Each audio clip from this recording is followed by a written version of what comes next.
paz do Senhor Jesus, tudo bem com vocês? Espero que sim. Estamos de volta e hoje falaremos a respeito da Páscoa.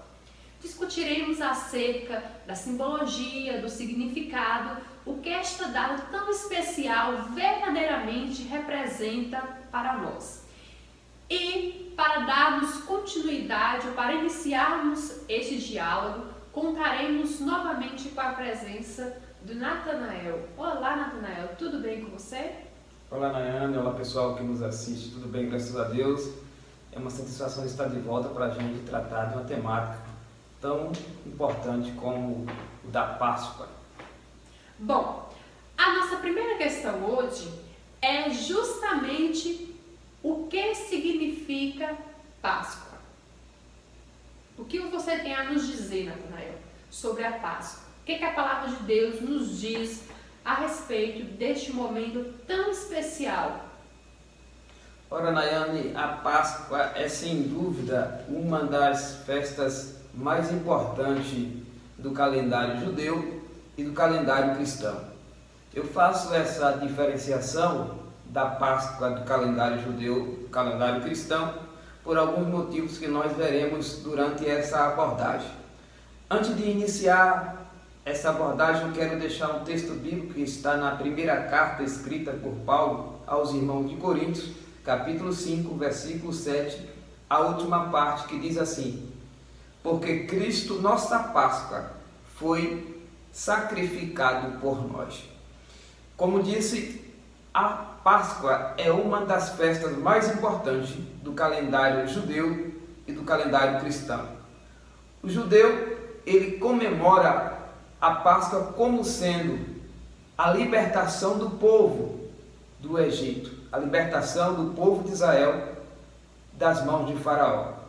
Os cristãos, os servidores de Cristo, são aqueles que passaram a comemorar a Páscoa como sendo a ressurreição de Cristo. Portanto, é uma comemoração acerca do ato do sacrifício que Cristo fez por nós no Calvário.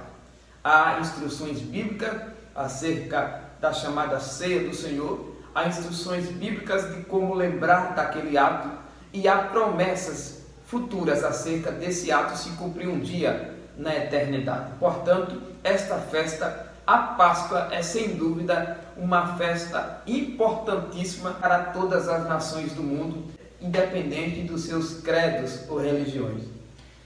Natanael, e já que você nos apresentou o significado da Páscoa, e qual é a origem dessa palavra Páscoa? O que se deu à Páscoa?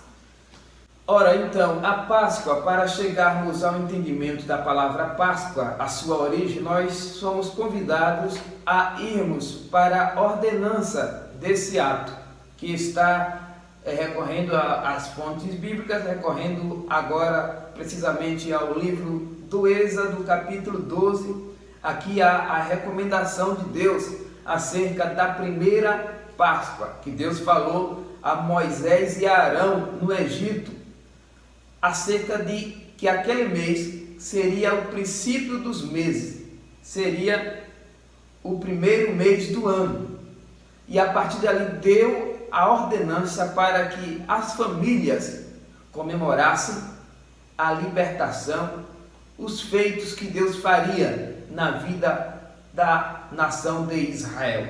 E essa Páscoa então chega até a nós através da palavra Pêssach, que para o judeu que significa passagem, ou passar sobre, ou passar por cima. Então, há alguns estudiosos que dizem que a Páscoa, esse Pêssach, essa passagem por cima, é anterior até mesmo à libertação dos hebreus. Alguns acreditam que este passar por cima se referia, por exemplo, à atividade dos pastores, ao pastoreio, que significava que quando as ovelhas estavam brincando no campo, passavam por cima de alguma coisa. Surgia assim, então, segundo alguns, esse passar por cima. Outra versão que há respaldo bíblico é que esse passar por cima significa como sendo na última praga que Deus mandou a fim de convencer Faraó a liberar o povo de Israel do Egito. Só para lembrar a última praga, que é a morte dos primogênitos, que está no livro de Êxodo, nesse mesmo capítulo que nós lemos no versículo 21, como sendo então o anjo passando por cima daquelas casas aonde tinha a marca do sangue, que aliás é essa recomendação que existe no versículo número 13 desse capítulo que nós lemos, que aonde estivesse a marca, o sinal do sangue nas casas, vendo o sangue, o anjo passaria por cima e não morreria os primogênitos. Então, a Páscoa aqui, esse passar por cima se referia a essa passagem do anjo por cima das casas naquela noite. Quando chega em Canaã, Nayane, a Páscoa então passou a ser comemorada. Os filhos de Israel passaram a comemorar essa libertação, até porque a Bíblia diz no versículo 14 que este dia vos será por memória. Então eles passaram a comemorar toda a libertação, o seu livramento, até chegar em Canaã. Quando eles iam festejar, eles passavam então a comemorar a sua libertação. Por isso, a origem da Páscoa então está diretamente ligado ao povo hebreu. Nasce lá então a esta Páscoa que até hoje é comemorada pelos judeus, e temos hoje um novo sentido aplicado aos cristãos. Bom, só para orientar aí, o pessoal que está tendo acesso a esse vídeo, essa resposta do Natanael é equivalente à segunda questão, que foi: qual a origem da Páscoa? Natanael, nós observamos que no decorrer da sua resposta, você mencionou o livro do Êxodo, né, que é um livro do Antigo Testamento. Certo. E a respeito do Antigo Testamento, quais os elementos principais da Páscoa conforme o livro do Antigo Testamento? A terceira questão. Então, essa orientação que existe no capítulo 12 do livro do Êxodo, a recomendação é o seguinte, está no versículo 3, tá? Falai a toda a congregação de Israel, dizendo: aos 10 deste mês, tome cada um para si um cordeiro, segundo as casas dos pais, um cordeiro para cada família. Aqui está também a recomendação posterior, dizendo se a família for pequena, não aguentasse comer o cordeiro, dividir com outra. Mas a figura, Nayane, nessa Páscoa é estabelecida no Antigo Testamento, no capítulo 12 do Êxodo, é sem dúvida o cordeiro. A Bíblia diz que o cordeiro tinha que ser macho, sem defeito, de 1 ano. Ou seja, era a figura que seria utilizada como expiação.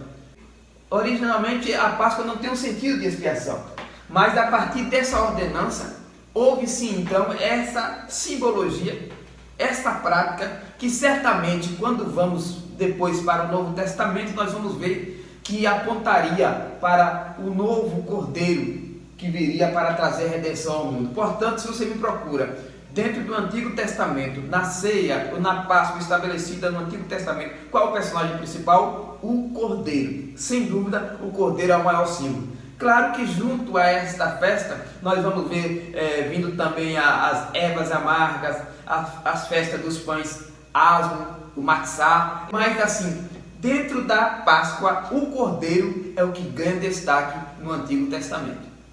Certo. E no Novo Testamento seria o Jesus. Sim, aí já aplicaríamos a Páscoa mais voltada para os nossos dias, que depois nós veremos até as recomendações bíblicas de Jesus apresentado por João como o Cordeiro do mundo. Certo. A nossa quarta pergunta, Natanael, já que nós estamos falando da Páscoa já no Antigo Testamento, na cultura daquele povo, como aquele povo tinha que se portar para participar dessa ceia pascual, deste momento de Páscoa? Ora, também está nesse mesmo livro que nós estamos lendo, Êxodo capítulo 12, versículo 11, diz assim: assim pois, Êxodo capítulo 12, versículo 11, diz assim: assim pois o comereis, os vossos lombos cingidos, os vossos sapatos nos pés, e o vosso cajado na mão, e o comereis apressadamente. Esta é a Páscoa do Senhor. Ou seja, o pessoal tinha que estar arrumado, deveriam estar para participar daquela Páscoa. Os lombos cingidos significa, naquele tempo, tinha que ter cingido, era como se tivesse mesmo ajustado, pronto para caminhar rapidamente, sem ter nenhum problema com a vestimenta. Ele está cingido, alinhado, o cinto cingido. Então está bem alinhado para participar da ceia, está calçado, que tudo isso também, quando nós vamos para o Novo Testamento, vai ter um significado da pessoa que vai participar da mesa do Senhor, do banquete do Senhor, tem que estar calçados, por exemplo, com os pés na preparação do Evangelho da Paz.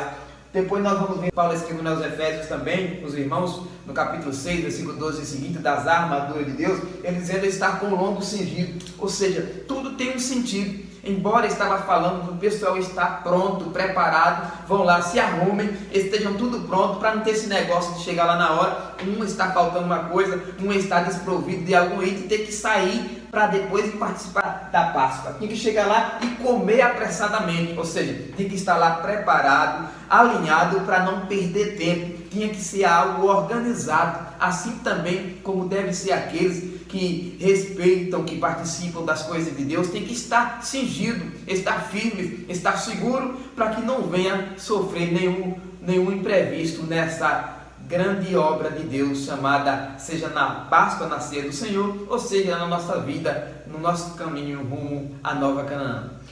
Natanael, na questão de número 1, quando você nos explicou acerca do que significa a palavra Páscoa, você nos falou que para os judeus significava a passagem, do povo de Israel, saindo do Egito.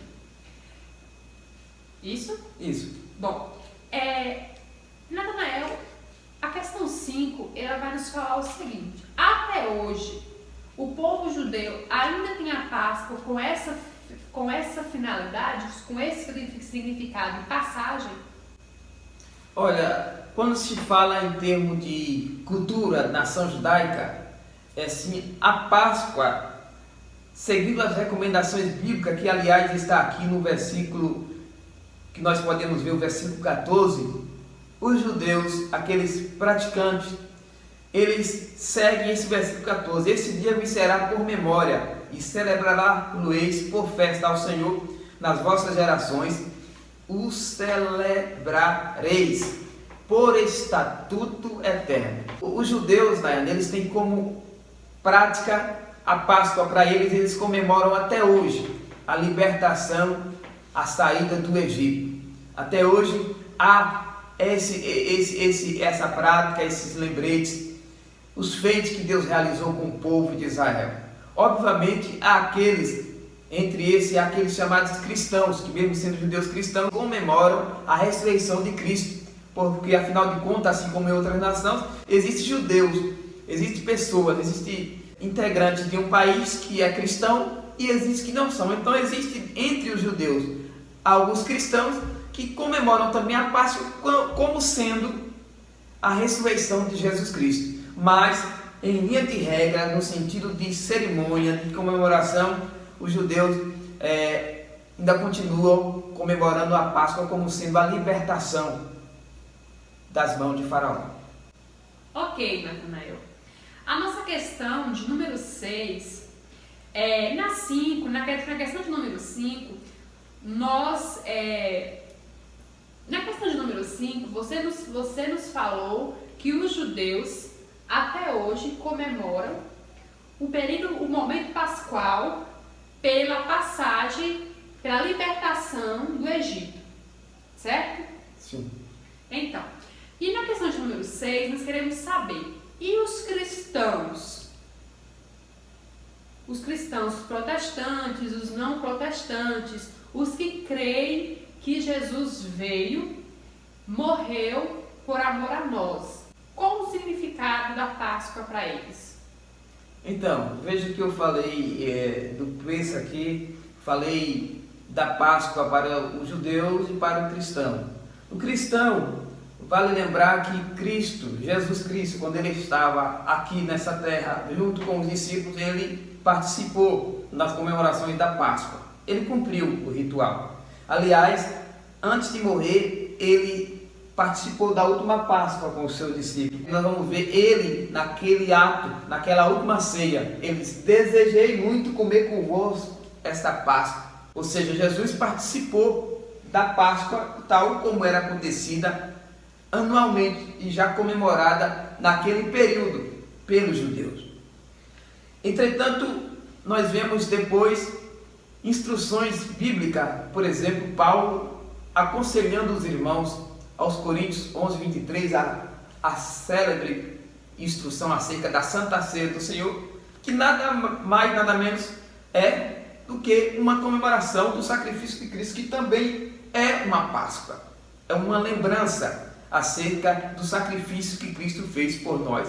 Então, quando nós vamos, obviamente, isso estamos falando no sentido interno de igreja, mas quando vamos para a festa do calendário cristão, agora deixando de lado protestante, vamos seguir a linha dessa festa comemorada anualmente, e as igrejas têm aquelas que comemoram, por exemplo, a ceia do Senhor, que em linhas gerais é uma chamada Páscoa, aliás, deve se lembrar de todo dia, mas no calendário, no nosso calendário, essa festa anual, ela é comemorada pelos cristãos como sendo a ressurreição de Cristo. A partir daquele momento, a partir do momento que Cristo morreu, que Cristo ascendeu ao céu, quando os irmãos se reuniam na Páscoa, até porque foi nessa mesma véspera, Cristo morreu na véspera de Páscoa. Ou seja, então por isso, Nayane, há essa comemoração a partir dali para os cristãos e para grande parte da humanidade, a morte de Cristo, a ressurreição de Cristo, quando foi nos anos seguintes, não mais comemorava apenas, não ia comemorar mais apenas a libertação do povo do Egito, mas ali os cristãos de toda parte do mundo, com exceção de alguns, mas em toda parte do mundo passaram a comemorar o ato de Cristo. Ou seja, é como se aconteceu, olha, este ano estamos aqui, na semana da Páscoa. Aí lembrou de quê? Do sacrifício de Cristo, da morte de Cristo, no domingo de Páscoa, que eles comemoravam, fechavam, agora o domingo da ressurreição. Então os cristãos hoje, nós comemoramos a Páscoa como sendo o sacrifício de Cristo, sobretudo comemorando a sua ressurreição, que é a maior de todas as vitórias para o ser humano. Bom, Natanael, você mencionou aí no decorrer da sua resposta acerca do calendário. E a nossa sexta questão, ela é justamente voltada para isso. Algo muito interessante é a data da Páscoa. E nós queremos saber como funciona esta data pascual e por que ela muda. Todo ano é uma data diferente. Então, quando a gente vai para a Páscoa, o Pessaquê dos judeus, por exemplo, a data é fixa. Para os judeus, a data da Páscoa é fixa. Assim como Deus disse veja que a gente leu aqui no Êxodo 12, do 10º ao 14º dia. Então o judeu adotou-se o 14º dia, ou 14, o dia 14, como sendo o dia oficial da Páscoa para os judeus, ou do Pessaquê para os judeus. Uma diferença que ele dá o mês de Abib, e hoje o mês que equivale a Abib para os judeus é o Nissan ou Nisan. O mês Nissan é o que equivale a Abib. Então o dia 14 de Nissan é comemorado a Páscoa para os judeus. Essa data é fixa. Aliás, a Nissan é o primeiro mês do calendário judaico. E para nós cristãos, essa data da Páscoa, ela é móvel. Por que ela é móvel? Ela é fixada o seguinte, conta-se que no século IV, precisamente em 325, no concílio de Niceia, hoje território da Turquia, reuniu-se autoridades da igreja na época, sacerdotes e representantes da igreja da época, para tratar nesse concílio acerca de assuntos como da divindade da pessoa de Cristo, e entre os assuntos tratados foi acerca da data da Páscoa, já para ficar um negócio estabelecido.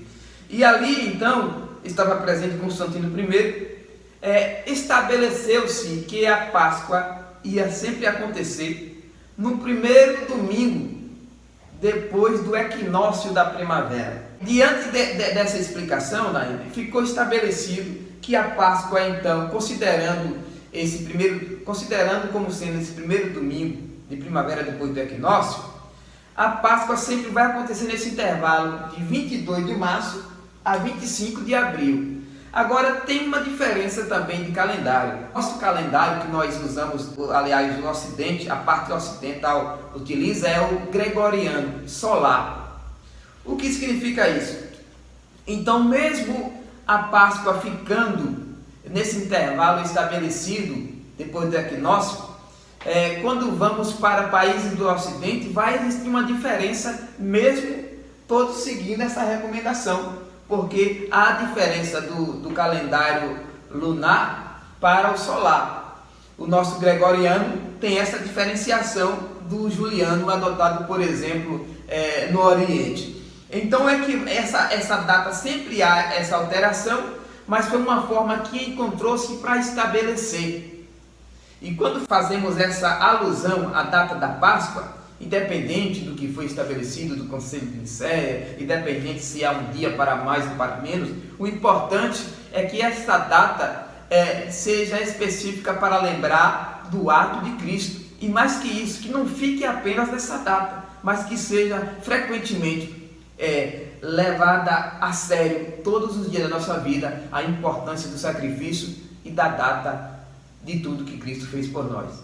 Então, Natanael, depois de todas as respostas que você já nos deu aqui acerca do significado da Páscoa, por que esse nome Páscoa, o significado para os judeus, para o cristão, agora chegou um momento muito interessante, que é em que momento adentra no período da Páscoa a figura do coelho e do ovo de chocolate, do ovo de Páscoa. A Bíblia nos fala uma coisa acerca dessas duas figuras bastante presentes e símbolo, da Páscoa hoje, que é o coelho e o ovo de Páscoa, que seria o ovo do coelho. Então, Nayane, na verdade é assim, a gente está falando da Páscoa na perspectiva bíblica, mas é impossível falar-se de todas essas qualidades, é impossível falar-se de todos esses personagens e não tratar acerca dessas outras figuras que a gente sabe que tomam conta das comemorações a nível mundial. Obviamente, já falamos no início que para os judeus, na Páscoa estabelecida no capítulo 12 de Êxodo, o personagem principal é o Cordeiro. Assim também, se você me perguntar hoje qual o personagem principal para os cristãos da Páscoa é o Cordeiro, só que o Cordeiro de Deus que tira o pecado do mundo, conforme está em João 1:29. Jesus é o Cordeiro Pascual. Quando nós lemos 1 Coríntios 5:7, diz que ele é a nossa Páscoa. Então, o personagem bíblico oficial da Páscoa é Jesus, o Cordeiro de Deus, aquele que, conforme está em Apocalipse 13, versículo 8, é aquele que foi morto antes da fundação do mundo. Agora, quando vamos para o contexto na atualidade, e quando vamos hoje ver as comemorações, é inevitável nos depararmos com estas figuras, com este símbolo, por exemplo, o símbolo do coelho. Quando a gente analisa essa questão, a gente percebe que o coelho, antes mesmo da Páscoa, há registros históricos que ele já era utilizado, por exemplo, no Egito, em diferentes nações, como símbolo de fertilidade. O coelho, em festas anteriores, em festas pagãs, ele já era tido como representante da fertilidade.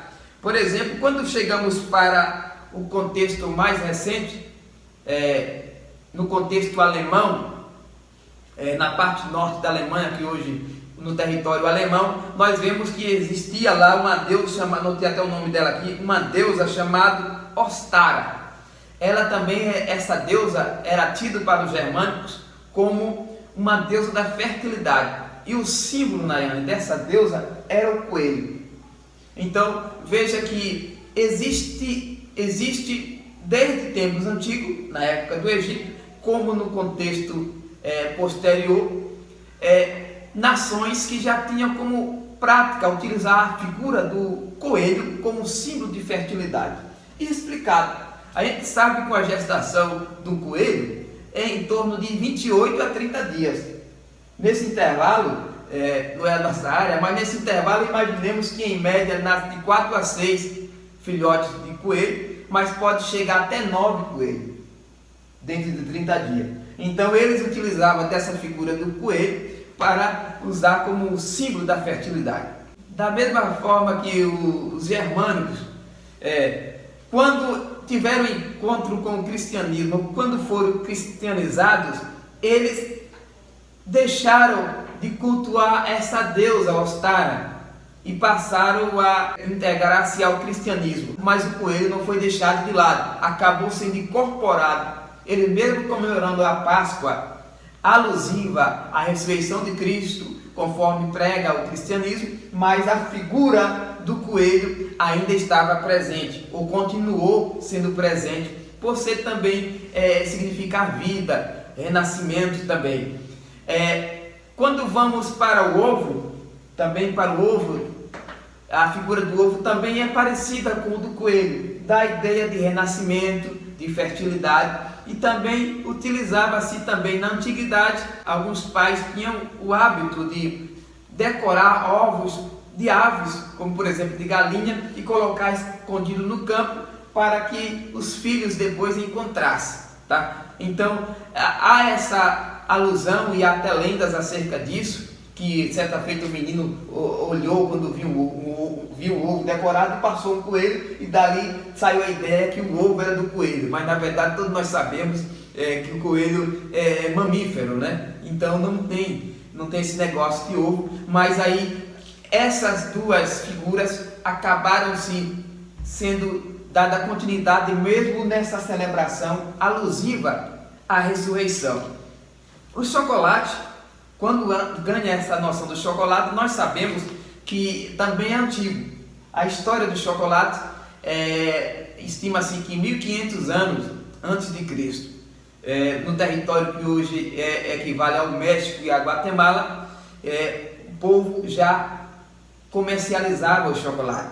Mais tarde, quando vamos lá, o próprio pessoal, os maias, já tinha como artigo comercial, e os astecas ainda mais, eles utilizavam aquilo como moeda. A semente do chocolate, né, por exemplo, era utilizado como moeda para os astecas. Eles pagavam os militares, pagavam pessoas salário através da semente de chocolate, porque eles entendiam ser algo recebido dos deuses. Aliás, o nome chocolate deriva de Theobroma, que significa, dividindo essas palavras, Theo de Deus e Broma, alimento. Então, chocolate significa comida dos deuses. Então, os astecas, a partir desse entendimento, ele dizia que o chocolate era uma comida dos deuses, por isso era bastante valorizado e valia muito para os astecas. Os astecas, ele tinha um deus para oferecer, aquele conhecido como Deus que trouxe para ele o chocolate, era o Quetzalcoatl. O Quetzalcoatl era o deus que os astecas cultuavam, dizendo ser o deus do chocolate. Mas conta-se a lenda que certo dia esse deus Quetzalcoatl ficou velho, montou numa jangada feita de serpente e foi embora. Prometeu voltar e não veio mais. Aí então, eram práticas tidas por essas pessoas da antiguidade que acabaram depois incorporando a estas festividades. Então, na época da Páscoa, na época passada, ele já tinha esse hábito de oferecer presentes, ele já tinha o hábito de fazer surpresa para as crianças, e o chocolate acabou ganhando essa notoriedade por ser algo, além do seu poder medicinal, além de todo o arcabouço que envolve ele acerca de ser tido como comida dos deuses, acabou incorporando a cultura e a festividade da Páscoa.